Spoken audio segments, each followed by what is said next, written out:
Hello everyone, welcome back to আমার channel. আশা করি তোমরা সবাই ভালো আছো। তো আজকে আমি আরেকটা নতুন ভিডিও নিয়ে এসে পড়েছি, যেটা তোমাদের জন্য ইউজফুল হবে আমার মনে হচ্ছে। কারণ সামনে আসছে জন্মাষ্টমী, আর এই জন্মাষ্টমীতে সবাই কৃষ্ণ সাজতে চাও, তো কৃষ্ণ সাজার জন্য পাগড়িও তো চাই।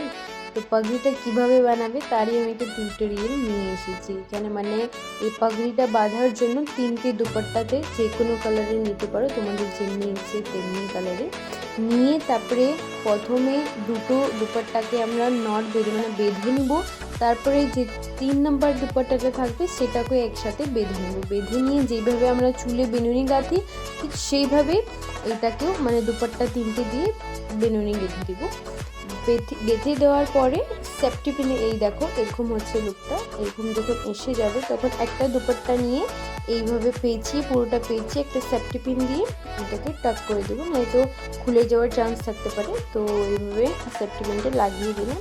এখন দুপাট্টার যে বাকি পার্টটা থাকবে সেইটাকে ভালো করে পেঁচিয়ে নেব। পেঁচিয়ে নিয়ে তারপরে মাথাতে বেঁধে দেবো। বেঁধে দেওয়ার পরে যে বেনুনিটা গেঁথেছিলাম সেইটাকেও তার মধ্যে বেঁধে নেব।